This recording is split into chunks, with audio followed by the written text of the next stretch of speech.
بسم الله الرحمن الرحيم إن الحمد لله نحمده ونستعينه ونستغفره ونعوذ بالله من شرور أنفسنا وسيئات أعمالنا من يهده الله فلا مضل له ومن يضلل فلا هادي له وأشهد أن لا إله إلا الله وحده لا شريك له وأشهد أن محمدا عبده ورسوله صلى الله عليه وعلى آله وصحبه وسلم تسليما كثيرا أما بعد. Donc on va continuer ce livre qui s'appelle Al-Asha'ira laysu min ahli sunnati wal jama'a. Al-Asha'ira, entre guillemets en français les Ash'arites, ne sont pas de Ahl Sunnah wal Jama'a. Du Cheikh Falah ibn Ismaïl Mundakar, hafidahullah, on avait lu la première partie, ou les 12 premières pages, dans l'ancien séminaire, c'est-à-dire le dernier séminaire qu'on avait fait. Donc là je profite de ce séminaire en fait, pour finir le livre ce matin, Inch'Allah ta'ala. Donc je voulais juste savoir si vous pouvez lever la main ceux qui étaient là au premier cours, ou qui ont écouté le premier cours. C'est tout? D'accord. Donc je vous répète alors à ce moment-là ce qu'on avait fait. On parlait de Al-Asha'ira. Donc ce livre on le lit comme un conseil. C'est une nasiha qu'on fait pour les musulmans en lisant ce livre. C'est pour les conseiller et les mettre en garde contre ce dogme qui est le dogme Ash'ari. Donc on lisait ce livre, donc dont le titre il est très expressif. Les Ash'ari ne sont pas de Ahl Sunnah. Donc je suis un peu déçu que la plupart d'entre vous n'étaient pas là, ça m'étonne un peu, parce que je vais devoir tout réexpliquer. Donc vous réécouterez le premier cours, de toute façon il est sur internet. Donc on avait vu un peu qui était l'imam Abu al-Hasan al-Ash'ari, rahimahullah ta'ala, donc qui était un imam qui était né à la fin du 3e siècle de l'Hégire, un grand savant, qui est passé par 3 étapes différentes dans sa vie. La première étape c'est al-i'tizal, c'est-à-dire qu'il était mu'tazili. Donc je ne répète pas qui sont les mu'tazila, on va essayer d'avancer pour finir le cours. Qui était mu'tazili jusqu'à l'âge de 40 ans, où ensuite il a changé d'aqida, il a changé de voie sous l'influence d'un certain Al-Kullabi. Donc il est passé à la croyance de ce qu'on appelle Al-Mutakallimin, Ahlul Kalam, les gens de la spéculation, ou on peut dire aussi les philosophes. Mais en vérité ce ne sont pas les philosophes. Il y a une différence entre eux et les philosophes, mais juste pour qu'on comprenne plus ou moins ce sont des philosophes qui ont basé leur aqida sur un mélange entre ce qu'il y a dans le Coran et l'enseignement d'Aristote. Donc il est passé par cette étape et à la fin de sa vie il a encore changé de voie pour revenir à la voie des salafs, l'aqida salafiyya, c'est-à-dire la aqida, la croyance telle que elle était connue à l'époque des sahaba radiyallahu anhum et des tabi'in, et qui était la croyance des imams comme Abu Hanifa, l'imam Malik, al-Shafi'i et Ahmed ibn Hanbal rahimahumullah ta'ala. Et il a surtout parlé dans ses livres qu'il a écrits à la fin, comme Maqalat al-Islamiyyin, de l'imam Ahmed ibn Hanbal, rahimahullah ta'ala, en disant clairement qu'il finissait sur la même croyance que l'imam Ahmed ibn Hanbal. Donc le livre consiste à expliquer pourquoi Al-Asha'ira, quand ils se disent de Ahl Sunnah wal Jama'a, mentent. Et pourquoi cette parole est fausse, et pourquoi le fait qu'il s'assimile à Ahl Sunnati wal Jama'a est faux. Donc on va pas tout répéter comme je vous ai dit. C'est vrai que ceux qui n'étaient pas là, ils ont besoin de beaucoup de points pour comprendre, mais c'est pas grave. Au pire, vous écoutez. Si vous comprenez pas tout, le premier cours il est sur internet. Donc je vais reprendre, on va pas reprendre exactement où on s'est arrêté, sinon on va pas comprendre, on va reprendre un petit peu en arrière. Donc le cheikh dit, hafizahullah ta'ala, وكيف يزعمون بلا حياء أنهم أهل السنة والجماعة وهم ما زالوا يقررون أن مذاهب الأمة في الاعتقاد على ضربين مذهب السلف ومذهب الخلف. Donc il dit comment al-Asha'ira peuvent prétendre sans pudeur être eux-mêmes Ahl Sunnah wal Jama'a, c'est-à-dire les adeptes de la Sunna et du groupe et de l'unanimité, alors qu'ils affirment que la croyance de la communauté musulmane est de 2 sortes. La voie des salafs et la voie des khalaf. Ça c'est qui le dit? Vous dormez déjà? Al-Asha'ira. Al-Asha'ira disent que la croyance de la communauté musulmane est composée de deux chemins. Déjà, cette parole, elle est étonnante. Elle est composée de deux chemins. Madhabu salaf wa madhabu al-khalaf. La voie des salaf, la voie des anciens, et la voie des khalaf, c'est-à-dire la voie de ceux qui sont venus après. Donc pour eux, il y a deux croyances. Wa salaf, donc on va expliquer qu'est-ce que veut dire as-salaf. Wa salaf hum as-sahaba radiyallahu anhum wa hum al-jama'a kama jaa fi hadith an-nabi sallallahu alayhi wa sallam al-mashhur fi iftiraq al-ummah عندما قال كلها في النار إلا واحدة قيل من هم يا رسول الله قال الجماعة وفي رواية قال هم من كان على مثل ما أنا عليه اليوم وأصحابي. Donc le mot as-salaf désigne as-sahaba, désigne les compagnons du prophète sallallahu alayhi wa sallam, qui sont également al-jama'a.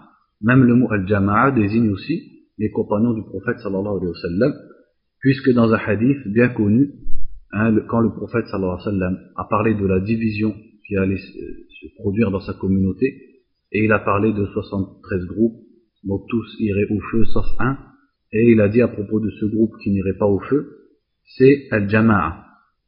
Il les a appelés le groupe. Et dans une autre version, il a dit, c'est ceux qui sont sur ma voie ainsi que celle de mes compagnons. C'est-à-dire ceux qui sont sur la voie sur laquelle je suis aujourd'hui, moi, ainsi que mes compagnons. Donc on en comprend que al-jama'a, c'est as-sahaba, puisque dans une version il a répondu al-jama'a, dans une autre version il a répondu par sa voix et celle des sahaba radiyallahu anhu. Wal-jama'atu al-haqq, wal-haqq wal-isabatu wal-najatu fi dinillahi wa ma kana alayhi an-nabiy sallallahu alayhi wa sallam was-sahaba. Il dit le cheikh al-jama'a, c'est le groupe, c'est la vérité. Et la vérité, la réussite dans la religion d'Allah, elle est dans ce que le prophète sallallahu alayhi wa sallam a apporté comme message. Elle est dans la voie du prophète sallallahu alayhi wa sallam et de ses compagnons. Donc c'est ça as-sunnah wal jama'a. Fas-sunnah ma thabata 'an rasulillahi sallallahu alayhi wa sallam wahyan wal jama'a as-sahaba fi fahmihim wa manhajihim fi taqrir masail al-i'tiqad mimma ja'a fi al-kitab wa sunnah. Donc as-sunnah, c'est tout ce qui a été rapporté du prophète sallallahu alayhi wa sallam comme révélation. C'est-à-dire en gros, c'est la religion et la voie du prophète sallallahu alayhi wa sallam. Ça c'est as-sunnah. Et al-jama'a, ce sont les sahaba dans leur compréhension de la religion et la voie qu'ils ont empruntée dans le fait d'établir et d'affirmer et de croire à al-aqida. C'est-à-dire dans les différentes questions de al-aqida, de la croyance. Donc as-sunnah, c'est la voie du prophète sallallahu alayhi wa sallam. Al-jama'a, c'est le groupe des sahaba radiyallahu anhum dans leur façon de pratiquer la religion, de la comprendre et la voie qu'ils ont empruntée. Donc pourquoi le cheikh explique ici, il réexplique qu'est-ce que veut dire Ahl Sunnah wal Jama'a? C'est parce que le livre, comme je vous ai dit, consiste à dire, à renvoyer cette prétention des Asha'ira quand ils disent qu'ils sont Ahl Sunnah wal Jama'a, ou qu'ils sont parmi Ahl Sunnah wal Jama'a. Une fois qu'on a compris ce que veut dire Ahl Sunnah wal Jama'a, on va comprendre qu'il n'est pas possible que l'Asha'ira fasse partie de Ahl Sunnah wal Jama'a. Et ça, on le comprend de leurs paroles à eux, comme on va le voir. وتتلخص طريقتهم في تقديم النقل تقديما مطلقا وعدم التفريق بين النصوص الشرعية فالقرآن والسنة والمتواتر والآحاد يفيد العلم ويوجب العمل والتصديق على السواء ثم إجراء جميع النصوص على الظاهر والحقيقة إلا المجاز إلا ما أوجبه الدليل النقلي لا العقلي. Il dit leur voie, donc la voie des sahaba radiyallahu anhum, la voie des salaf, se résume à mettre en priorité les textes vis-à-vis de la raison. Donc ça fait partie des bases de Ahl Sunnah. Taqdim al-naql ala al-aql.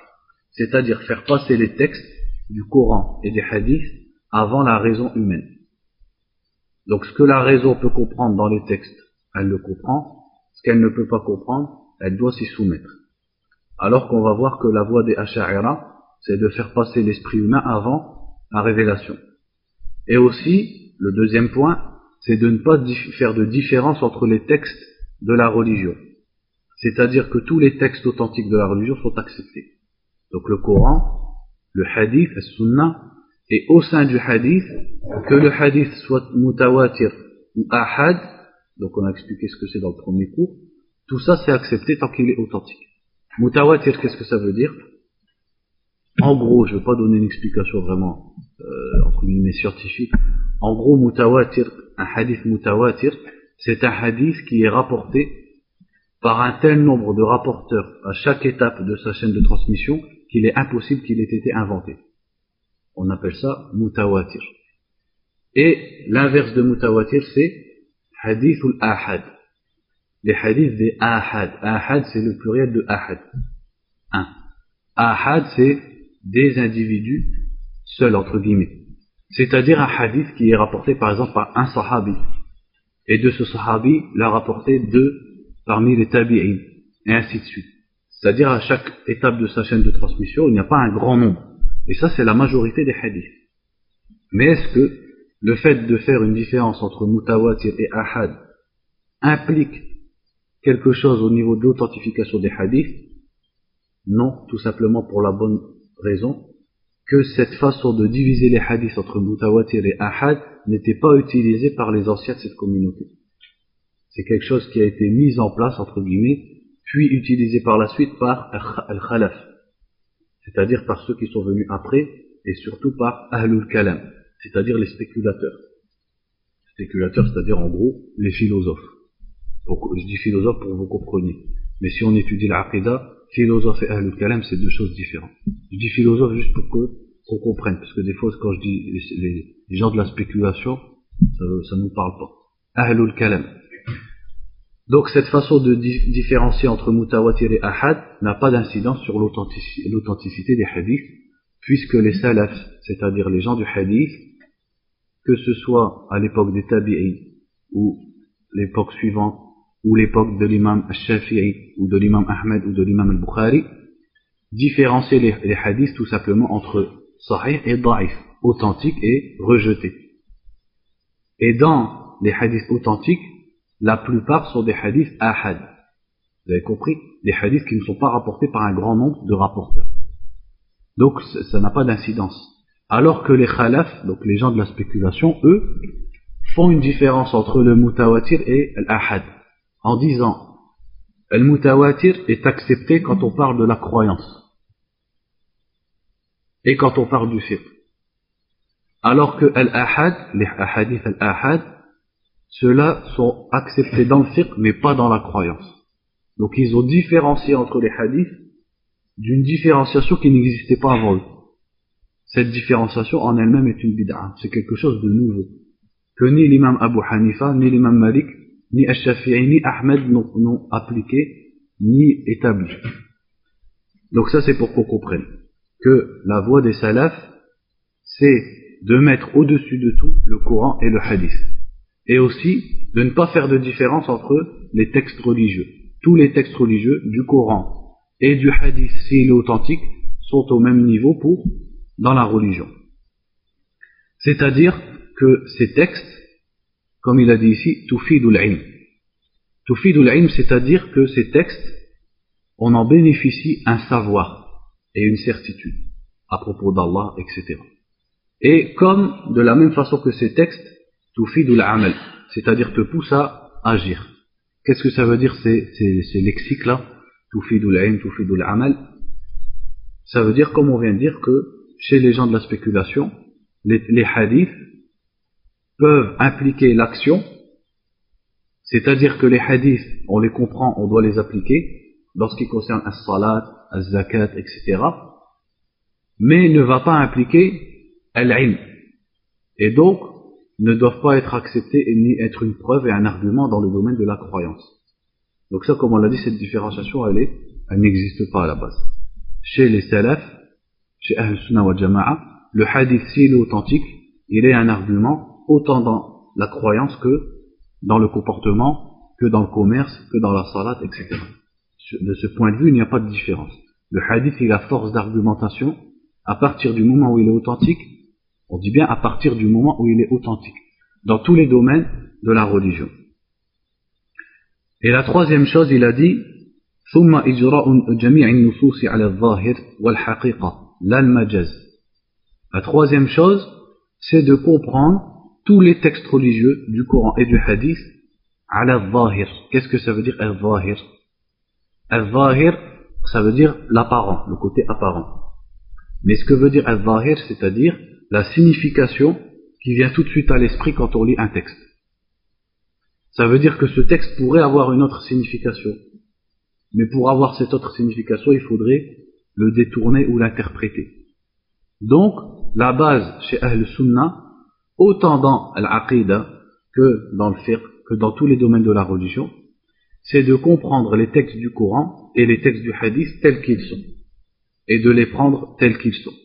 Avec leur sens qui vient à l'esprit et qui apparaît, selon bien sûr le sens de la langue arabe, quand on les lit. Voilà la croyance de Ahl Sunnah. Donc c'est mettre les textes religieux au-dessus de tout, de ne pas différencier entre les textes, et de prendre les textes tels qu'ils sont, sans les détourner. Sans prétendre al-majaz. Al-majaz, c'est-à-dire la métaphore. Donc on ne prétend pas qu'il y a de métaphore.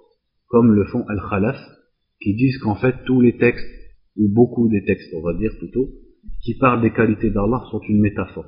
Et ce n'est pas ça qui est voulu, c'est autre chose. Quelque chose dans lequel ils n'ont pas été précédés, ça va venir par la suite. وأما مذهب الخلف وهم في الحقيقة خلوف تفرقوا واضطربوا بسبب بعدهم عن نور الوحي وقدموا العقل وفرقوا بين النصوص قبولا وردا بمقتضى ما تمليه عليهم عقولهم. Il dit alors que les khalaf, donc il a parlé ici de as-salaf, quelle était leur voie. Maintenant il montre quelle est la voie des khalaf. Al-khalaf, c'est-à-dire ceux qui sont venus après. On peut aussi les appeler khalfun, comme c'est cité dans un verset du Coran. فَخَلَفَ مِنْ بَعْدِهِمْ خَلْفٌ. Donc al-khalaf, il dit en vérité ils sont khoulouf, ça veut dire ils sont pas seulement al-khalaf, ils sont khoulouf, ils sont très nombreux, c'est beaucoup de groupes différents qui se sont contredits les uns les autres et qui se sont divisés parce qu'ils sont loin de la lumière de la révélation. Donc la source dans cette religion c'est al-wahi, le Coran et le hadith. Plus on s'écarte du Coran et du hadith, plus on va se diviser. Ce qui est tout à fait logique, puisqu'Allah Azza wa Jalla nous a dit وَاعْتَصِمُوا بِحَبْلِ اللَّهِ جَمِيعًا. Cramponnez-vous tous ensemble au câble d'Allah, qui est le Coran. Donc plus on s'écarte du Coran, et aussi de la sunna du prophète sallallahu alayhi wa sallam, plus on va se contredire et plus on va se diviser. Donc il dit cela, ils ont mis en avant al-aql. Donc chez as-salaf, on a taqdim al-naql ala al-aql, et chez les khalaf, c'est le contraire. On met la raison avant les textes de la religion, chez les khalaf. Et aussi, ils séparent les textes. C'est-à-dire, ils ne jugent pas les textes de la même façon, dans la façon de les accepter et de les renvoyer. Mais pour accepter ou renvoyer les textes, ils utilisent des règles qui viennent d'eux-mêmes. C'est-à-dire que leurs esprits leur ont dicté. Et non pas les règles qui étaient connues chez ceux qui les ont précédés. ثم عاثوا فسادا في النصوص باسم التأويل الذي هو التحريف لأنهم يخرجونها عن مضامينها وعن حقيقتها بقواعد عقلية وأدلة منطقية استحسنوها وزعموا أنها هي القواطع الواجب اتباعها. Ensuite, ils ont commis du désordre vis-à-vis des textes religieux en appelant ça ta'wil. Ils prétendent faire le ta'wil, c'est-à-dire l'interprétation. Mais en vérité, ce qu'ils font, c'est pas ta'wil, c'est tahrif. C'est changer les textes, et c'est l'altération. Puisqu'ils sortent, ils détournent les textes de leur réelle signification, et du sens apparent qu'ils expriment. Ils détournent les textes de ce sens et de leur signification, en utilisant pour cela des règles, adilla wa qawa'id aqliya, c'est-à-dire des règles tirées de la raison, en disant que ces règles, donc bien sûr ces règles, elles ne sont pas tirées du Coran et de la Sunna, c'est ça qu'il faut comprendre. Ces règles, leur vraie source, c'est la philosophie d'Aristote. Et c'est aussi, donc les paroles et les débats de Ahlul Kalam. Donc eux-mêmes, sans preuve descendant d'Allah Azza wa Jal, ont établi des règles. Eux-mêmes. Qu'elles soient en conformité ou pas avec le Coran et la Sunna. Ce sont des règles, entre guillemets, aqliya, c'est-à-dire intellectuelles, des règles philosophiques qu'eux-mêmes ont établies et qui ont leur source en réalité, comme je vous ai dit, dans la philosophie d'Aristote. Donc ils ont pris ces règles-là et ils ont dit ces règles-là, ce sont al-qawati'. Al-qawati', c'est-à-dire ce sont les preuves déterminantes, ce sont les preuves indiscutables. Donc imaginez-vous, eux-mêmes mettent des règles en place qui ne sont pas tirées de la religion et ils disent que ces règles sont des règles indiscutables. Et donc ils vont soumettre les textes du Coran et du Hadith à ces règles. Donc ils soumettent ce qu'Allah Azza wa Jalla a descendu et la révélation d'Allah et la parole du prophète sallallahu alayhi wa sallam à des règles que eux-mêmes ont établies et qui ont leur source dans les paroles des Grecs. Ajib. Voilà leur madhab. Et c'est pour ce madhab et pour cette façon de fonctionner qu'ils font at-tahrif, que eux appellent ta'wil. Donc ils prennent les textes et en se basant sur ces règles qu'ils ont établies, ils les détournent de leur sens. Et ils disent en faisant ça, on fait le ta'wil, c'est-à-dire on leur donne le tafsir, l'interprétation. Alors qu'en vérité, ce n'est que du tahrif. En vérité, c'est de l'altération.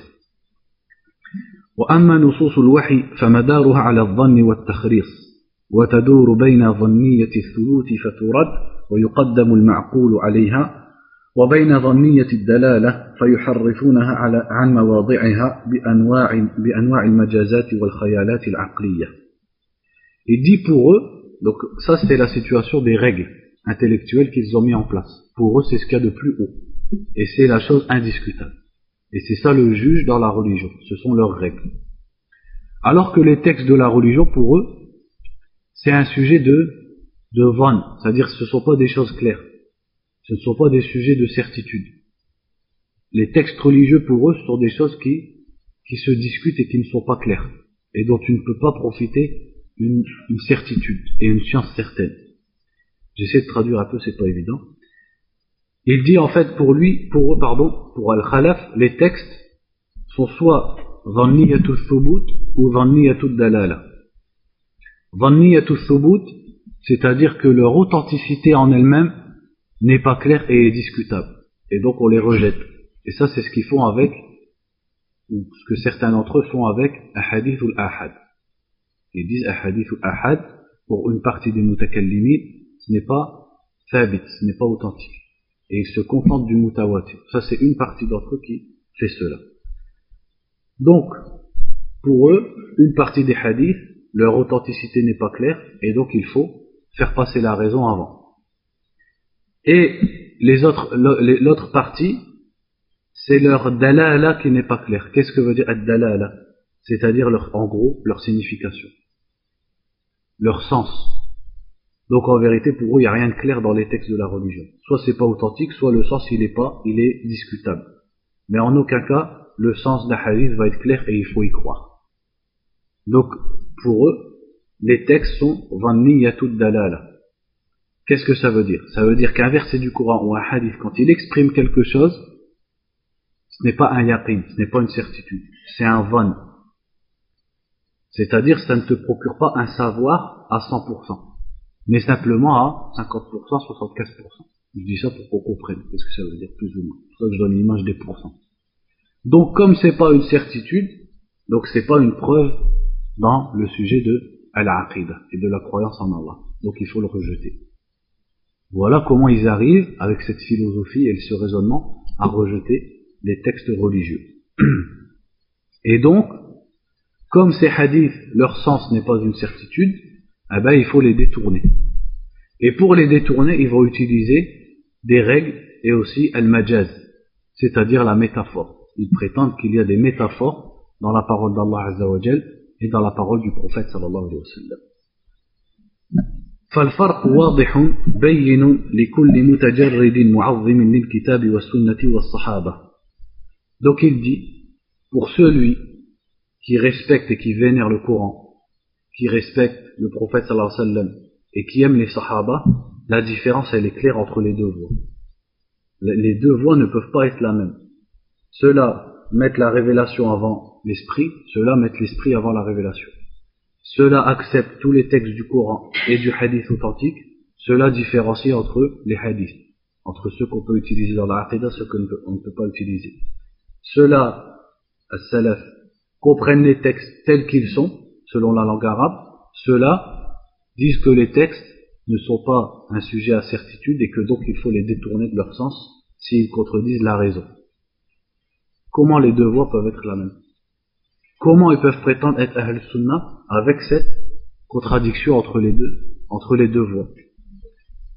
Donc il dit وكما ذكرت فإنهم في جميع كتبهم يقررون أن هناك مذهبا للسلف ومذهبا للخلف وهذا دليل الإقرار بالفرق. Il dit, et eux-mêmes dans leurs livres, ils affirment qu'il y a un madhab des salaf et un madhab des khalaf. Ça, c'est eux qui le disent. Ils disent, il y a la voie des salaf et il y a la voie des khalaf. Donc, eux-mêmes affirment qu'il y a une différence entre eux et les salaf. ثم وبلا حياء يقررون أن مذهب السلف أسلم ومذهب الخلف أعلم وأحكم. Et ensuite, sans pudeur, une fois qu'ils ont dit qu'il y a la voie des salaf et la voie des khalaf, ils disent, écoutez bien ce qu'ils disent, madhabu salaf aslam wa madhabu khalaf a'lam wa ahkam. Ils disent la voie des, donc il y a une différence, il y a deux voies, il y a la voie des salaf et la voie des khalaf. La voie des salaf, elle est plus sûre, aslam. Mais la voie des khalaf, elle est a'lam wa ahkam. Elle est plus savante et plus sage. Vous imaginez, ça veut dire que les hommes qui sont venus après les trois générations, leur voix elle était plus savante que la voix des sahaba. Rien que cette parole, on n'a pas besoin de la discuter. Normalement, toute personne qui a compris l'islam, il entend cette parole, il se sauve. Comment la voix de ceux qui sont venus après les années 500 peut être meilleure et plus savante que ceux qui ont accompagné le prophète sallallahu alayhi wa sallam et qui ont vécu avec lui et qui ont pris de lui et de sa bouche la religion dans tous ces domaines. Voilà ce qu'ils disent. وهذا تأكيد وإمعان في تقرير الفرق والاختلاف ولكن العجب العجاب أنهم بعد هذا كله يقولون ويزعمون أن الأشاعرة هم أهل السنة والجماعة.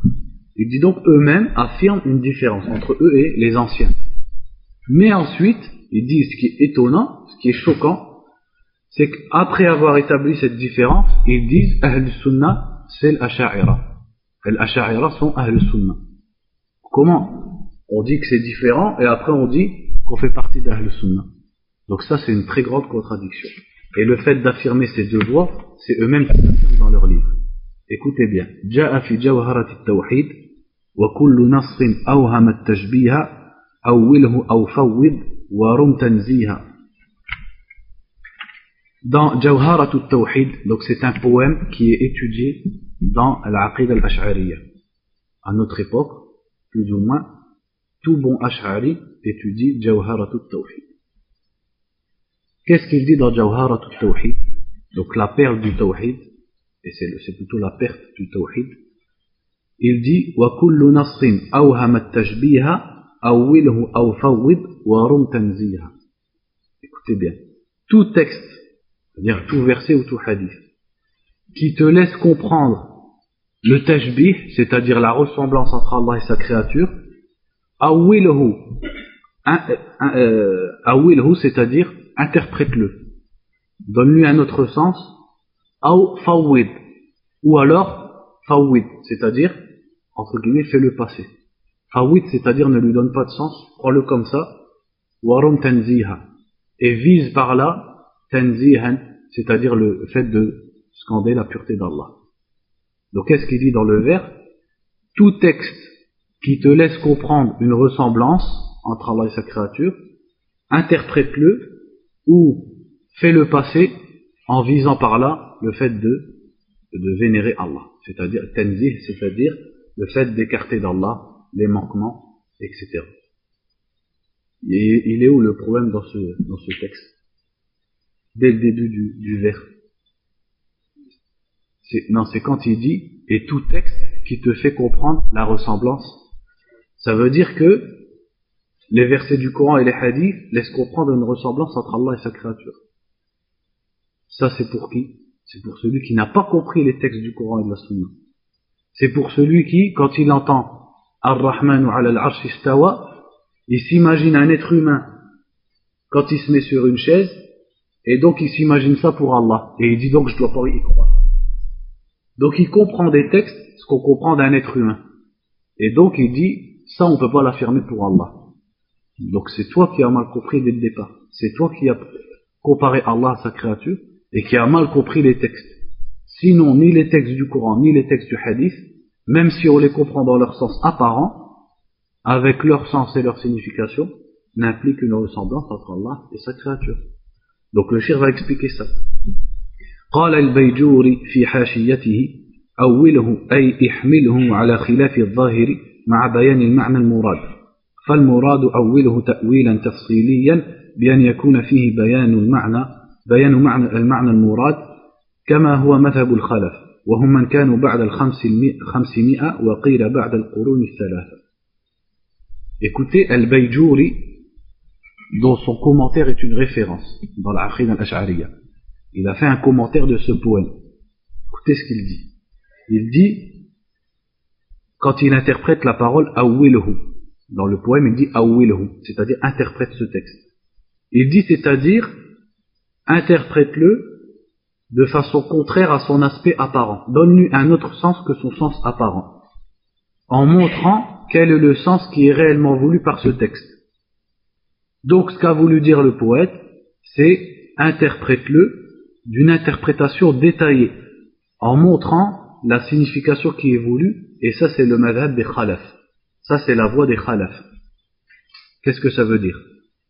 Ça veut dire que le texte, par exemple, Ar-Rahman ou ala al-Arsh istawa, il faut pas que tu le comprennes comme ça. Il faut que tu lui donnes un autre sens.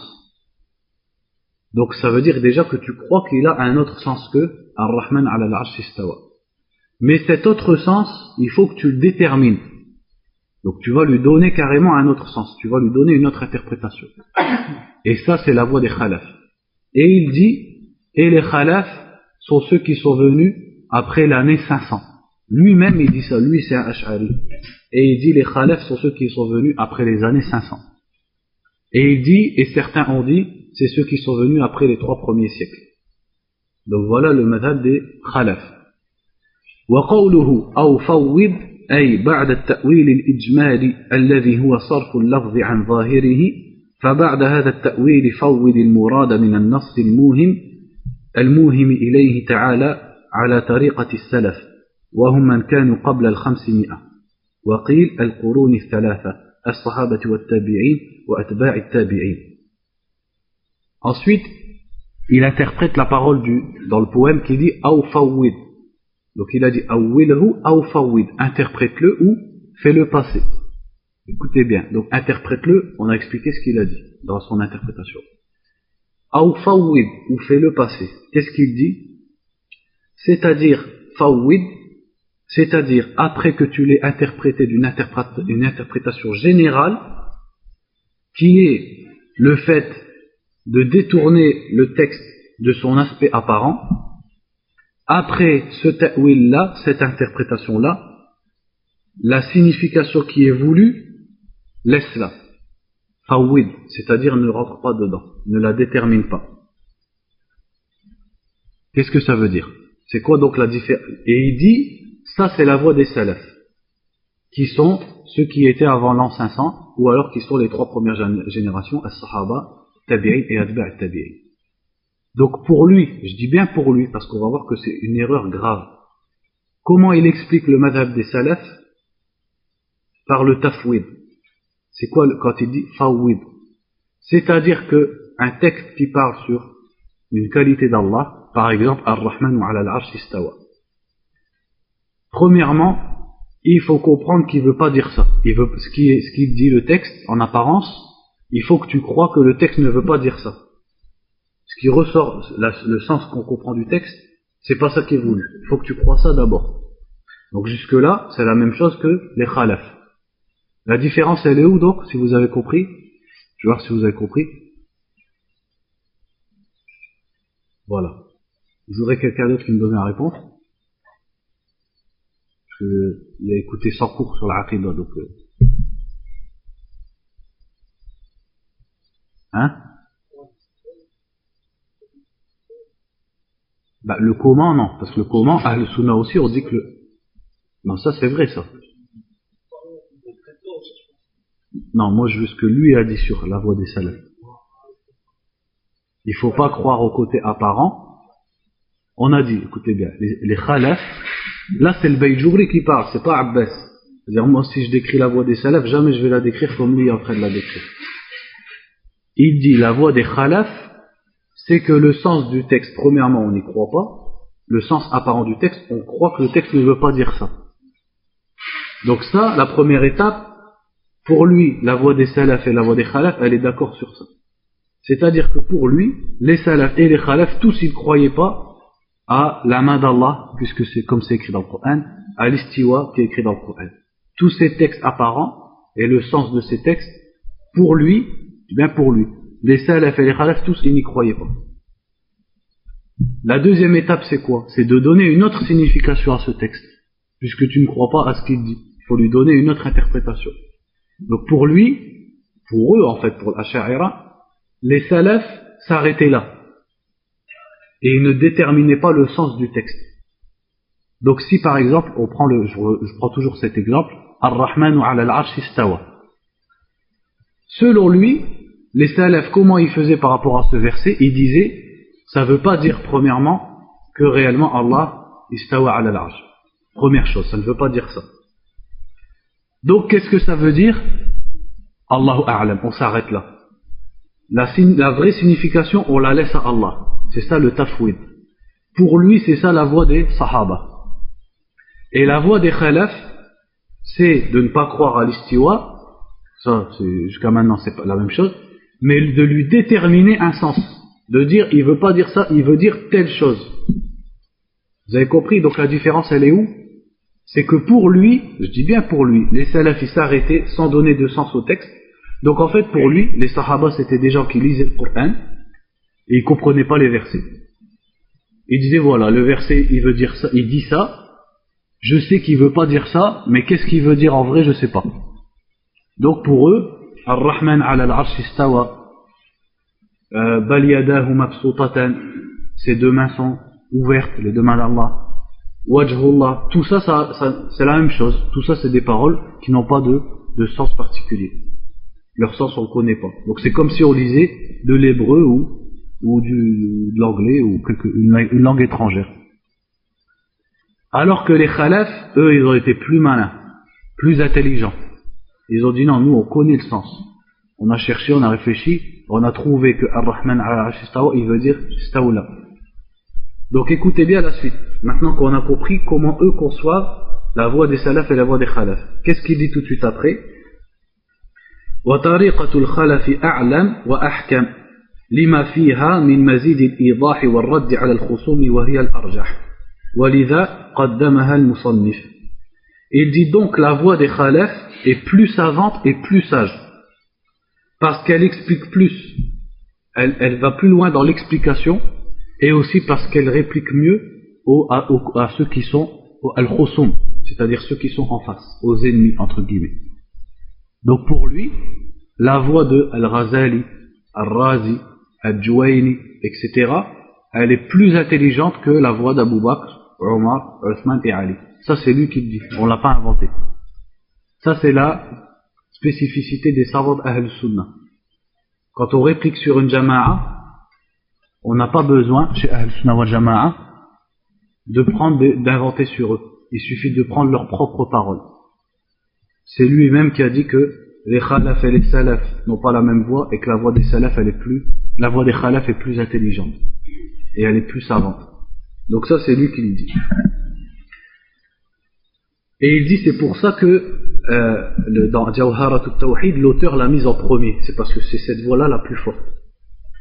وطريقة السلف أسلم لما فيها من السلامة من تعيين معنى ما قد يكون غير مراد له تعالى. Je vais la relire la phrase. وطريقة السلف أسلم لما فيها من السلامة من تعيين معنى قد يكون غير مراد له تعالى. Il dit et la voix des salafs est aslam, est plus sûre. Pourquoi à votre avis? Parce qu'on ne se risque pas à déterminer une signification au texte qui pourrait ne pas être la bonne. Donc la voix des salafs, elle est plus sage, elle est plus sûre, et la voix des khalaf, elle est plus savante. Ça c'est chez eux. C'est comme ça qu'ils conçoivent la voie des salaf et la voie des khalaf. فظهر مما قررناه اتفاق السلف والخلف على التأويل الإجمالي لأنهم يصرفون النص الموهم عن ظاهره المحال عليه تعالى. انتهى كلامه. صفحة 52. Et il dit donc, 3 points de suspension, donc un peu plus tard, il a dit, toujours Al-Bayjouri, il dit, donc par rapport à tout ce que nous venons d'affirmer, il est clair que les salaf et les khalaf sont tous unanimes sur al-ta'wil al-ijmali, l'interprétation générale. C'est quoi cette interprétation générale? C'est le fait de refuser le sens du texte apparent. Donc sur ça, pour lui, les salaf et les khalaf sont tous d'accord. C'est où qui divergent? Al-ta'wil al-tafsili, l'interprétation détaillée, c'est-à-dire de donner un autre sens au texte et de déterminer ce sens. Donc il dit donc qu'ils sont tous d'accord sur le fait de ne pas comprendre les textes de leur côté apparent. Car tous détournent les textes qui laissent comprendre, dont le côté apparent laisse comprendre quelque chose qui est impossible pour Allah. Regardez comment il parle des textes. Donc c'est pour ça, il ne faut pas vous étonner, je fais une parenthèse, pour ceux d'entre vous, je fais exprès de ne pas dire si vous allez sur tel site, parce qu'il ne faut pas aller sur tel site. Je vous dis, si vous êtes allé sur ces sites-là, sur les sites des Ash'ari en français, ou même pourquoi pas pour certains d'entre vous sur l'arabe, ils ont déjà été confrontés à ces gens-là, vous allez voir qu'eux aussi parlent des salafs. Eux aussi parlent des salafs. Et ils disent on respecte les salafs, et nous aussi nous sommes des salafis, et on dit qu'on est Ahl Sunnah wal Jama'a, etc. Après il te dit Allah est partout, ou Allah n'a pas d'endroit, etc., etc. Donc comment? C'est-à-dire, la personne, pourquoi je vous dis ça? C'est parce qu'un jeune qui a appris la Sunna, et à qui on a appris depuis le début que Al-Asha'ira sont parmi les gens des passions, quand il tombe sur leurs paroles et il voit que eux disent nous suivons les 4 imams, nous suivons les salafs, etc., il peut ne pas comprendre. Il peut se dire c'est bizarre, eux aussi finalement ils suivent les salafs. Parce que pour eux, c'est comme ça qu'ils comprennent la voie des salafs. Et en plus, ils ne la suivent pas vraiment, puisqu'en réalité, ils suivent la voie des khalaf. Mais, ils vont dire qu'ils respectent la voie des salafs. Pourquoi donc ils respectent la voie des salafs? Alors que toi, quand tu dis que tu crois aux attributs d'Allah tels qu'ils sont dans le Coran et la Sunna, ils te disent que tu es un anthropomorphiste, un wahhabi, etc.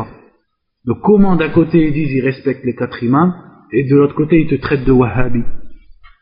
C'est parce que la façon dont ils ont compris la voie des 4 imams et des salafs n'est pas bonne. Ils ont une erreur de compréhension déjà dans la voie des salafs, ils ne l'ont pas comprise. Et ça on le retrouve chez certaines grandes têtes, et quand je vous dis les grandes têtes, c'est vraiment les grandes têtes, donc les noms qui vous passent par l'esprit, c'est ceux-là, de certaines jama'at actuelles, comme la jama'a de Al-Ikhwan al-Muslimi. Leur grande tête, quand ils parlent de l'aqida, ils disent moi je suis sur l'aqida des salafs, et pas celle des khalaf. Qu'est-ce qu'il veut dire aussi par celle des salafs? Il veut dire le tafwid, c'est-à-dire la aqida des salafs telle que les asha'ira la pensent, croient qu'elle est la aqida des salafs, alors qu'elle n'est pas du tout.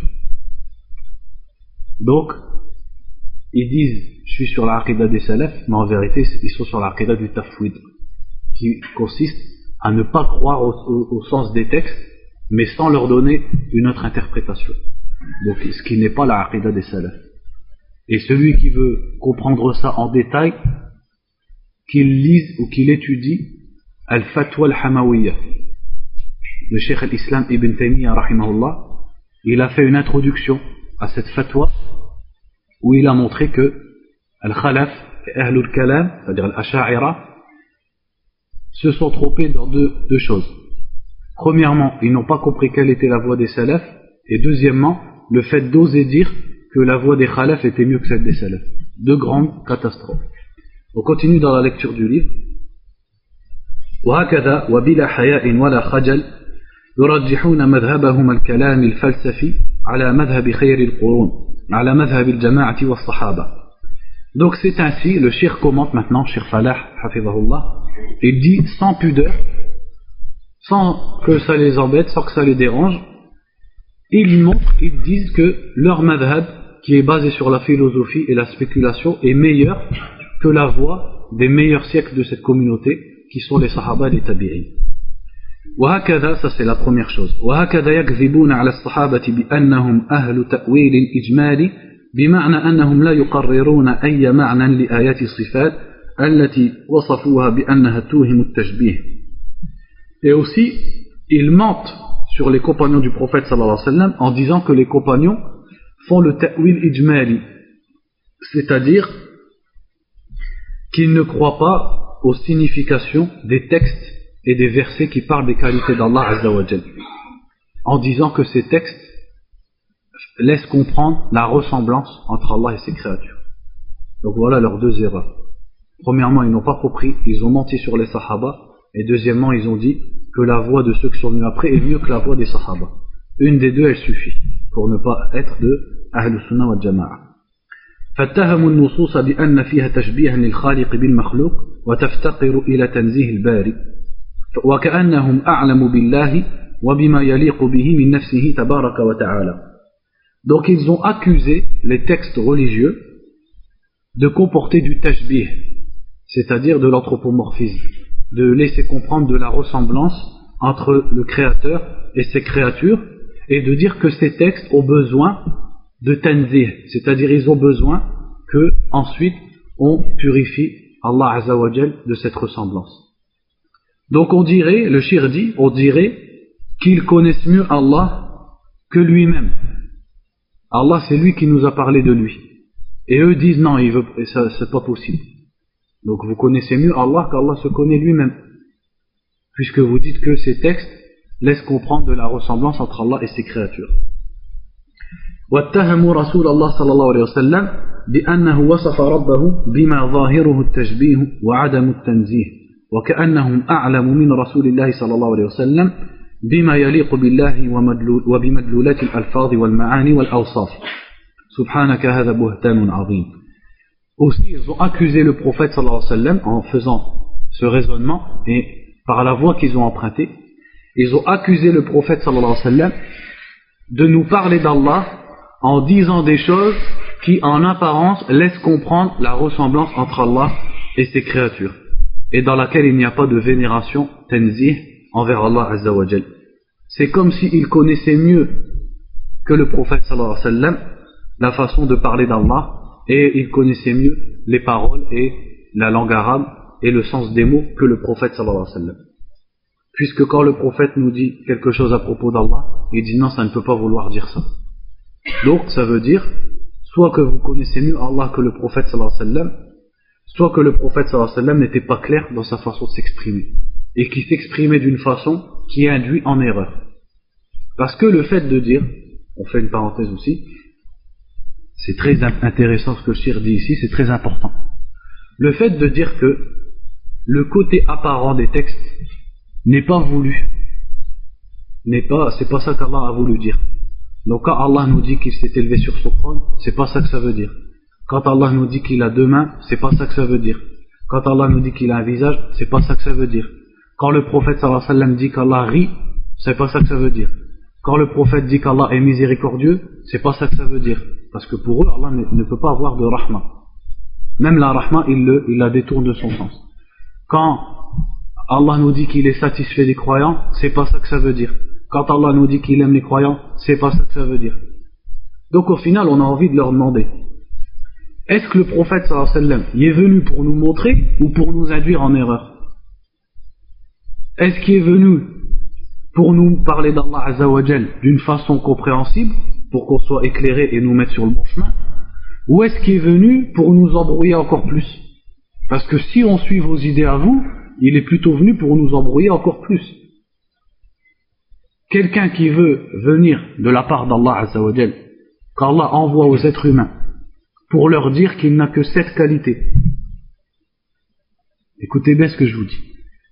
Imaginons, dans le raisonnement des Asha'ira, Allah Azza wa Jal a envoyé le prophète sallallahu alayhi wa sallam pour nous parler d'Allah Azza wa Jal, pour nous transmettre son message. Or, Allah, pour eux, est partout. Ou alors, parce que eux-mêmes divergent. Leurs anciens, ils disaient Allah est partout, ou plutôt même, leur tout premier disait qu'Allah est au-dessus du trône. Ensuite ils ont dit Allah est partout. Ensuite ils ont dit Allah n'est ni en haut, ni en bas, ni à droite, ni à gauche, ni devant, ni derrière. Ni collé au monde, ni décollé du monde, ni à l'intérieur du monde, ni à l'extérieur du monde. Ce qu'ils disent al-Ahbash, ce que vous entendez des Ahbash, c'est la Aqidah Ash'ariyya. Les Ahbash, ce sont des Ash'a'ira tout simplement. C'est une nouvelle secte, mais dans leur croyance, ils n'ont rien de nouveau. Ce sont des Ash'a'ira. Donc imaginez-vous qu'Allah a envoyé le prophète sallallahu alayhi wa sallam, et le prophète, pour nous expliquer qu'Allah est partout, ou qu'Allah n'est ni en haut, ni en bas, ni etc., il nous dit Allah est élevé au-dessus du trône. Ajib. Et après, ça serait à nous de comprendre qu'il n'a pas voulu dire ça. Parce qu'Aristote, il n'a pas dit ça. Subhanallah. Ajib, cette vision du dîn, elle est étonnante. Le prophète, sallallahu alayhi wa sallam, il vient pour nous dire, il veut nous faire connaître Allah. Or, Allah n'a pas de main chez eux, et il nous dit dans plein de textes qu'Allah a deux mains, que ses mains sont ouvertes, qu'Allah tend la main pour celui qui veut se repentir, etc. Ben, s'il avait voulu nous induire en erreur, il n'aurait pas pu mieux faire, dans leur compréhension. Selon les Ash'a'ira, Allah ne rit pas, puisque s'il rit, ça veut dire qu'il ressemble aux êtres humains. Donc Allah nous a envoyé un prophète sallallahu alayhi wa sallam pour nous parler d'Allah qui ne rit pas, et dans plein de textes, le prophète nous dit Allah rit. Allah rit de deux hommes, hein, dont l'un tue l'autre et les deux rentrent au paradis, comme dit le hadith. Donc le prophète sallallahu alayhi wa sallam nous a induit en erreur. Quand un sahabi demande au prophète sallallahu alayhi wa sallam Ayadhaku Rabbuna, est-ce que notre Seigneur rit? Et le prophète lui répond Na'am. Donc si Allah ne rit pas, qu'est-ce qu'il a fait ici le prophète Mohammed sallallahu alayhi wa sallam? Est-ce qu'il lui a montré la voie ou il l'a embrouillé? Il l'a embrouillé. Donc ça vous montre que leur doctrine, elle est complètement nulle. Elle implique plein de choses complètement ahurissantes. Ils ont voulu vénérer Allah, mais à la fin ils l'ont insulté en réalité. Et ils ont insulté sa religion, ils ont menti dessus. Donc il dit ensuite ثم كذبوا على الصحابة أيضا واتهموهم بالتأويل وصرف الألفاظ عن ظاهرها. Ça on l'a déjà dit. ثم بعد هذا كله يزعمون أنهم هم الجماعة وكأنهم نسوا أنهم أرجحوا في مذهبهم وفي معرفة ما يليق بالله وما زالوا يرجحون مذهب الخلف على مذهب السلف فحري بهم أن لا يقولوا إنهم هم أهل السنة والجماعة لأن مذهب السنة والجماعة مرجوح عندهم وليصرحوا بأنهم أفضل من الصحابة في فهم وتطبيق نصوص الكتاب والسنة وأعقل وأعلم وأكثر حكمة كما هم يزعمون. Donc après tout ça, ils te disent c'est nous Ahl Sunnati wal Jama'a. Ajib. Avec toute cette contradiction qu'il y a entre la voie des salaf et la voie des khalaf, ils osent encore dire nous sommes de Ahl Sunnah wal Jama'a, ou plutôt c'est nous Ahl Sunnati wal Jama'a. Alors qu'ils disent que leur madhab et leur voie est meilleure que celle de la Jama'a, qui sont les Sahaba. Donc ils auraient plutôt dû dire qu'ils ne sont pas Ahl Sunnati wal Jama'a et dire clairement que leur voie est meilleure que celle de Ahl Sunnah wal Jama'a et qu'ils ont plus de science, plus de sagesse et plus d'intelligence que les Sahaba et que Al-Jama'a. Si vraiment ils allaient jusqu'au bout, ils diraient non, nous ne sommes pas Ahl Sunnah, nous sommes Al-Ash'a'ira et on est encore mieux qu'Ahl Sunnah. Puisque même on dit que leur voie n'est pas celle des Sahaba et de la Jama'a. Donc soit Ahl Sunnah ont deux voies complètement différentes, ce qui est complètement impossible, soit dans leur compréhension, les Sahaba sont Ahl Sunnah et eux sont Ahl Sunnah avec deux compréhensions et deux religions complètement différentes, ce qui est complètement impossible. Donc ils auraient plutôt dû dire clairement et franchement notre voie est mieux que celle de Al-Jama'a. Et ça c'est ce que disait Al-Mu'tazila. Al-Mu'tazila, leur doctrine elle est pire que l'Asha'ira dans l'égarement. Mais ce sont des rijal de Ahlul Bid'ah. Comme les savants disent, les Mu'tazila sont les hommes déjà de la spéculation.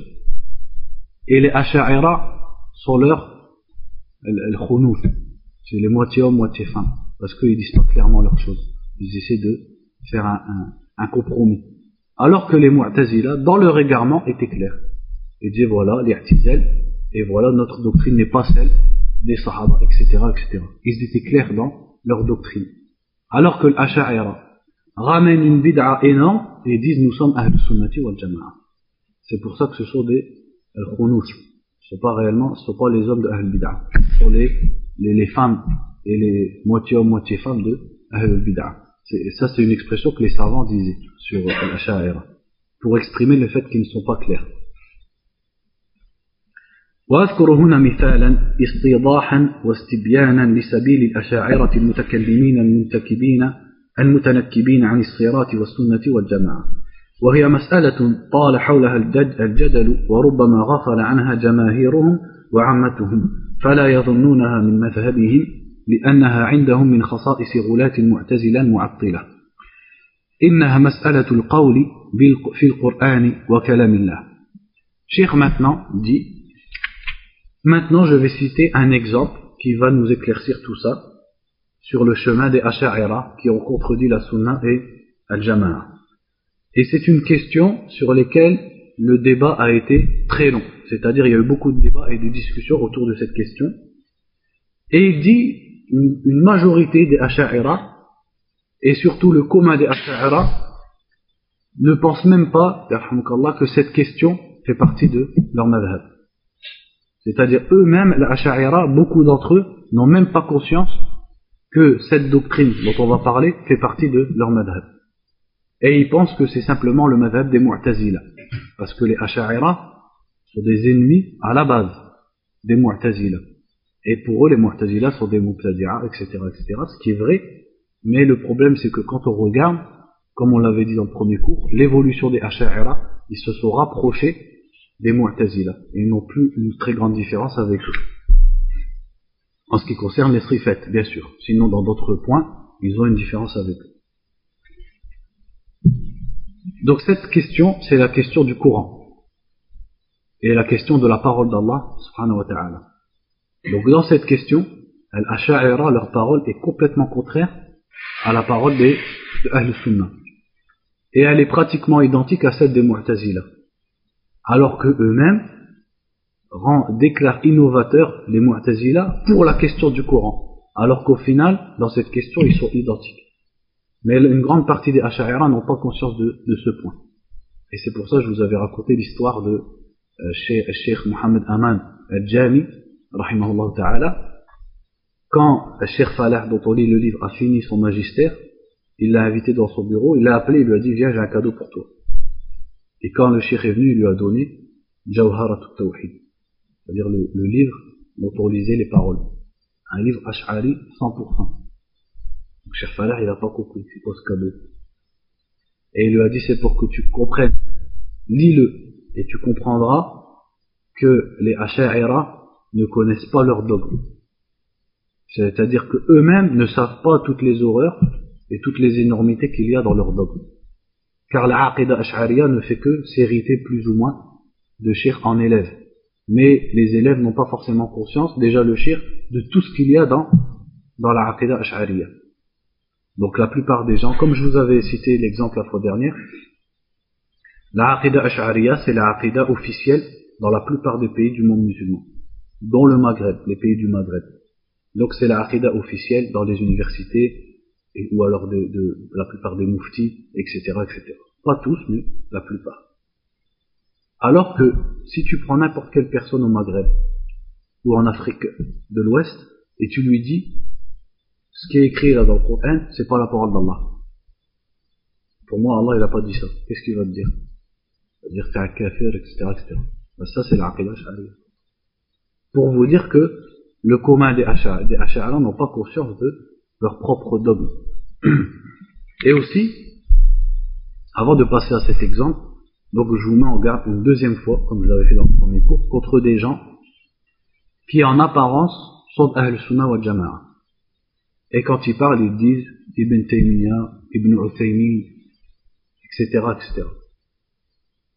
Et quand on leur parle de Aqidah, ils disent l'Aqidah, elle est en trois sortes. Il y en a trois. Et ce genre de personnes, et je les ai connus, ils font des cours de Aqidah en classe, dans certains instituts. Ça, vous comprenez de plus en plus. Dans certains instituts. Et ils disent, voilà, cours de Aqidah. Introduction, La aqidah d'Ahl Sunnah est composée de 3 aqidah différentes. La aqidah ash'ariyya, la aqidah maturidiyya. Al-maturidiyya, qu'est-ce que c'est? C'est pratiquement comme l'ash'arira, mais avec quelques différences. Et ils sont plus répandus en Asie. L'Asie, ils sont maturidiyya. Pour que vous compreniez plus ou moins. Maturidiyya, c'est pratiquement pareil que l'ash'arira. Et la aqidah des salafs. Mais moi, j'ai choisi la aqidah des salafs, je vais vous apprendre la aqidah des salafs. Donc, selon lui, une personne, donc 2 personnes peuvent être de Ahl Sunnah wa Jama'a, sachant que lui dit Allah Azza wa Jal est au-dessus du trône, celui qui dit Allah est partout est un kafir, comme disaient les salafs, et lui il dit Allah Azza wa Jal n'est ni en haut, ni en bas, ni à droite, ni à gauche, ni devant, ni derrière, ni collé au monde, ni décollé du monde, ni à l'intérieur du monde, ni à l'extérieur du monde. Celui qui dit le contraire et qu'Allah est au-dessus du trône est un kafir. Et les deux font Ahl Sunnah. Magnifique. Ajib.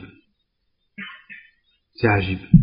2 personnes qui vont se kaffar, l'une et l'autre, elles sont Ahl Sunnah wa Jama'a. Masha'Allah. Voilà comment ils trompent les jeunes. Et ça, pourquoi ils font ça? Parce que c'est leur Jama'a, comment ça s'appelle? Leur affiliation à leur Jama'a leur impose de faire ça. Ils peuvent pas dire clairement, comme on le fait nous, alhamdoulilah, que les Asha'ira sont des gens des passions, sont des innovateurs, sont une firqa, etc. Pourquoi? Parce que dans sa mosquée, dans son institut, dans sa jama'a, il est en relation et en coopération avec l'Asha'ira, avec des gens qui sont Asha'ira. Donc comment il va faire? Donc il trouve un compromis, il fait du tamir, il fait tout fondre et voilà, il fait un petit compromis, du laxisme, et il dit voilà, Ahl-Sunnah c'est tout ça. Alors qu'il sait pertinemment, s'il a lu, il y a 2 solutions. Soit il n'a pas lu les livres d'Ibn Taymiyyah, donc il ne faut pas qu'il parle d'Ibn Taymiyyah. Et il n'a pas lu les livres d'Ibn Uthaymin, donc il ne faut pas qu'il parle d'Ibn Uthaymin. Et il ne faut pas qu'il fasse cette vitrine. Parce que sachez que Al-Albani, Ibn Baz, Al-Uthaymin, pour ces gens-là c'est devenu une vitrine. C'est pour ça que tu les vois sur la khutbah de Jumu'ah disent les ulama comme le Cheikh Al-Albani, Ibn Baz, Al-Uthaymin, et après ils citent qui vous savez. Subhanallah. C'est une vitrine. Parce qu'ils savent que maintenant ces shuyukh-là ont du succès. Donc pour t'attirer, il va citer ces shuyukh-là. Al-Albani, Al-Allama, Al-Imam Al-Albani. D'accord, Al-Albani c'est un imam. Il va voir ce qu'il a dit sur le Kawthari, il va voir ce qu'il dit sur... Ouais, mais non, ça c'est le khilaf, ça c'est pas grave, c'est entre les ulama, etc. Kalam, des paroles n'importe quoi. Donc ça c'est une vitrine. Donc soit il n'a pas lu ce qu'a dit Ibn Taymiyyah et ce qu'a dit Ibn Uthaymin, donc il ne faut pas qu'il parle d'Ibn Uthaymin et d'Ibn Taymiyyah pour attirer les gens. Soit il l'a lu, c'est encore pire. Parce que s'il a lu ce qu'a dit Ibn Taymiyyah et ce qu'a dit Ibn Uthaymin, et à la fin il te dit l'Asha'ira sur Ahl Sunnah wal Jama'a, c'est que c'est un kadhab. C'est un grand menteur qui est en train de nous tromper et il est prêt à nous cautionner une innovation pour qu'on le suive et pour qu'on rentre dans son groupe et dans sa Jama'a et qu'on ne crée pas de division dans leur petite hiérarchie mesquine. Voilà. C'est ça la réalité de certains du'at, surtout en région lilloise. Donc faites attention. Et à la limite, je vous dis ça à vous. Et je sais que vous, ceux qui sont assis devant, ils savent. Mais dites-le plutôt aux autres qui se font avoir par ce genre de personnes. Si seulement ils étaient là pour entendre ce qu'on a à leur dire. Parce qu'ils se font avoir. Imaginez-vous, la personne elle peut se dire, bah aujourd'hui j'ai une aqidah salafia, je crois qu'Allah est au-dessus du trône, mais mon cher Foulen, il m'a dit je peux changer d'aqidah. Donc demain je vais croire qu'Allah est partout. Subhanallah. Bientôt ils vont nous dire on peut être musulman, et puis demain on peut être chrétien. Vous me direz, l'un d'entre eux il l'a dit. Donc le musulman a le droit de changer de religion. Il l'a dit, donc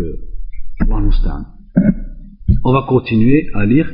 En fait, les paroles de Cheikh Falah, elles nous appellent à parler de ces choses-là, et à mettre à plat, et à faire la lumière sur ce genre de choses. Maintenant, on va parler, peut-être ça sera un 3e cours, sur la question du Coran. Est-ce que le Coran est la parole d'Allah? Est-ce que le Coran est une créature d'Allah? Etc., etc. Sur cette question, on va voir l'océan qu'il y a entre Ahl Sunnah et Al-Asha'ira, et la fraternité et la proximité qu'il y a entre l'Asha'ira et les Mu'tazila. En résumé, ça fait combien de temps là? 1 heure. En résumé, quelle est la croyance de Ahl Sunnah wal Jama'a? c'est que le Coran est la parole d'Allah subhanahu wa ta'ala. Allah a parlé, il a dit donc ce qui est dans le Coran, et Jibril l'a révélé à Muhammad sallallahu alayhi wa sallam. Donc nous croyons que ce qui est entre de la Fatiha jusqu'à Qul a'udhu bi rabbin nas, tout ça c'est la parole d'Allah, tout simplement. Alors que les Mu'tazila, qu'est-ce qu'ils ont dit eux? Al-Ma'moun, quand il a fait la fitna avec l'imam Ahmed, etc. C'était quoi leur doctrine? Ils ont dit Al-Qur'an ou makhlouk. Al-Qur'an, laysa kalam Allah. Cache, sans faire de détour. Ils ont dit le Coran n'est pas la parole d'Allah. Le Coran est une création. Qu'est-ce que ça veut dire? Ça veut dire qu'Allah pour eux ne parle pas. Si on dit qu'Allah parle, ça veut dire qu'il ressemble aux êtres humains. Donc Allah a créé des sons, des voix, et ces voix ont dit ce qu'il y a dans le Coran. Ou alors, c'est Jibril qui a dit le Coran, etc. Selon plusieurs versions, parce que même ils se battent dans ça. Donc le Coran est une création. Allah a créé des sons. Ces sons, Jibril les a entendus et il les a révélés au prophète sallallahu alayhi wa sallam. Mais en aucun cas c'est la parole d'Allah. Donc de là est venue cette guerre entre Ahl Sunnah, avec à leur tête l'imam Ahmed, et Al-Mu'tazila. Et l'histoire elle est connue dans la dynastie des Abbasides, ce qui s'est passé avec l'imam Ahmed. Al-Asha'ira, qu'est-ce qui s'est passé? Al-Asha'ira sont des gens de la spéculation, ce ne sont pas des gens du hadith. Leur religion elle n'est pas basée sur le hadith, elle est basée sur la cogite, sur l'intellect, sur la raison, soi-disant intellect. Le vrai intellect et la vraie intelligence, c'est celle qui vient correspondre au Coran et à la Sunna. Eux, ils ont choisi l'intellect d'Aristote et des Grecs. Donc, leur religion est basée sur l'intellect et sur le raisonnement. Donc, eux, quand ils sont apparus, se sont dressés en tant que Ahl-Sunnah, en tant qu'ennemis des Mu'tazila. Donc, ils sont venus pour contredire les Mu'tazila. Mais le problème, c'est qu'en contredisant les Mu'tazila, ils ne pouvaient pas dire non plus comme Ahl Sunnah, parce que ça contredit leur usul, ça contredit leur base. Donc qu'est-ce qu'ils ont dit? Ils ont trouvé une parole intermédiaire. Et en vérité, quand on dit intermédiaire, elle n'est pas à 50-50 entre Ahl Sunnah et les Mu'tazila. Elle est plutôt très loin d'Ahl Sunnah et toute proche des Mu'tazila. Ils ont dit, le Coran, Allah ne parle pas, première chose. Allah ne parle pas. Mais Allah pense. C'est ça la différence entre les Mu'tazila et les Asha'ira. Comment on dit penser en arabe? Ils appellent ça hadithun nas. C'est-à-dire Allah a des paroles intérieures, des pensées. Et ces pensées, elles sont un bloc. En fait, ils disent pas un bloc. Moi, je vous explique avec des mots français pour qu'on essaie de comprendre leurs idées. C'est-à-dire ces pensées qui sont en Allah, c'est un tout. C'est un tout qui ne change pas. Mais Allah ne parle pas. Donc au final, est-ce qu'ils disent qu'Allah parle ou ne parle pas? Qu'Allah ne parle pas. Donc ils sont d'accord avec qui au final? Avec les Mu'tazila. Parce qu'Ahl Sunnah disent qu'Allah parle, subhanahu wa ta'ala, comme il le veut. Donc ils ont été d'accord avec les Mu'tazila pour dire qu'Allah ne parle pas. Parce que pour eux, dire qu'Allah parle, ça veut dire qu'Allah il est comme l'homme. Donc ils peuvent pas le dire. Alors que nous, qu'est-ce qu'on dit? L'être humain il parle, Allah il parle, et ils sont différents, tout simplement. Il n'y a pas deux, c'est pas la même chose, tout simplement. Laysa kamithlihi shay. Bref, comme on dit l'être humain vit et Allah vit, sans pour autant qu'ils se ressemblent. Eh ben, c'est la même chose. L'être humain il parle, Allah parle, et sans pour autant qu'ils se soient la même chose et qu'ils se ressemblent. Donc, ils ont dit Allah ne parle pas. Mais Allah a hadithun nafs, des pensées. Ces pensées, Allah les a exprimées par des sons qu'il a créés. Et ces sons, c'est le Coran. Ou alors, écoutez bien, c'est Jibril qui a exprimé par des paroles, des alphaz, c'est-à-dire des paroles, ce que Allah pensait. Ces paroles, c'est ça le Coran. Ou alors c'est Muhammad sallallahu alayhi wa sallam. Donc au final, le Coran c'est la parole de qui? De Jibril ou de Muhammad sallallahu alayhi wa sallam. Ou alors c'est des voix qu'Allah a créées comme ça dans l'espace. Donc au final, est-ce que le Coran c'est la parole d'Allah ou pas pour eux? Ben non, pas du tout. Mais jamais ils vont dire le Coran n'est pas la parole d'Allah. Pourquoi à votre avis? Parce qu'en faisant ça, ils vont se dévoiler. Ils vont se dévoiler. Ils ont dit qu'ils étaient les ennemis des Mu'tazila. On peut pas venir dire après, le Coran n'est pas la parole d'Allah. Ça revient à être avec eux. Donc ils ne le disent pas clairement. Ils disent non, le Coran est la parole d'Allah. Et ça, c'est une façon de tromper les gens. Ils disent, regardez, nous, on est Ahl Sunnah, on n'est pas les Mu'tazila. Nous, on dit le Coran est la parole d'Allah. Qu'est-ce qu'ils veulent dire par là? Qu'est-ce qu'ils appellent? Soit ils veulent dire le Coran, c'est en fait ce qu'Allah pense, et ce qu'il y a entre les deux couvertures du Mus'haf, c'est pas ça le Coran. Ça, c'est l'expression du Coran. C'est l'expression, hikaya, de ce qu'Allah pense. Et le Coran, c'est ce qu'Allah a pensé. Donc ce n'est pas une parole, c'est la pensée d'Allah. Et ces mots qui sont entre les deux couvertures des Mus'haf, on peut les appeler paroles d'Allah métaphoriquement. Mais en réalité, ce n'est pas les paroles d'Allah. En réalité, ce n'est que le récit et l'expression des pensées d'Allah. Donc au final, le Coran n'est pas la parole d'Allah. Ils le disent, mais ils ne le pensent pas. Ils le disent, mais pour eux, c'est une métaphore. Ou alors ils disent par là ce qu'Allah a pensé. Donc en faisant ça, ils ont contredit le Coran, ils ont contredit le hadith, ils ont contredit al-ijma', et c'est dommage qu'on n'a pas plus de doros possible je vous lirai les paroles des salafs sur ça. Parce que quelqu'un il peut rentrer dans la mosquée puis dire ouais mais c'est bien beau ce que tu racontes, nous on n'était pas là il y a 1000 ans. Ben alhamdoulilah, les paroles des imams elles existent, que ce soit les sahaba, les tabi'in, où tous disent bien que le Coran est la parole d'Allah, qu'Allah parle, que les termes du Coran c'est bien Allah qui les a dit, etc. Tout ça ils l'ont bien dit clairement. Donc on revient à ce que je disais, qu'au final pour eux le Coran n'est pas la parole d'Allah mais simplement l'expression des pensées d'Allah. Donc ils ont contredit le Coran, le hadith, l'unanimité des sahaba, des salaf et de Ahl Sunnah wal Jama'a, et ils ont contredit aussi la langue arabe.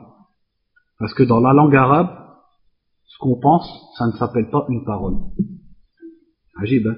Ce qu'on pense dans la langue arabe, ça ne s'appelle pas kalam. Kalam, c'est ce qui sort de la bouche. Pour l'être humain, bien sûr. Pour Allah, on ne dit pas ce qui sort de la bouche. Parce qu'Allah n'a pas parlé de bouche en parlant de lui-même. C'est sa parole, tout simplement. C'est ce qu'on prononce. Donc, ils ont contredit même la langue arabe. Parce que dans la langue arabe, la pensée, on ne peut pas appeler ça, on peut pas appeler ça les paroles. Et ils ont même utilisé un vers de poème dans ça, et on verra après par la suite ce vers de poème, comme quoi en fait il est même pas utilisable. Donc on fera ça dans un autre cours encore, parce qu'aujourd'hui finalement on n'a fait que 4 pages, il y a 30 pages dans le livre, mais le livre en fait il est trop bien, parce que chaque phrase du shir, ça nous permet de parler, d'expliquer un peu, tellement le shir en peu de phrases il a vraiment exprimé beaucoup de choses, et ça c'est l'héritage qu'il a eu donc de ses études, et notamment de sa compagnie de Cheikh Mohamed Aman Al-Jami, rahimahullah ta'ala, à qui je recommande les audios pour tous les arabophones. Tous les arabophones, je vous recommande fortement d'écouter les audios pour celui qui veut comprendre la religion, comprendre la croyance de Mohamed Aman Al-Jami, qui en plus parle très clairement et très simplement en arabe. Voilà, donc on finira ça dans un autre séminaire, Inch'Allah ta'ala, ou un autre cours. Barakallahu fikum, wallahu a'lam, wa sallallahu wa sallam ala nabiyyina Muhammad wa ala alihi wa sahbihi.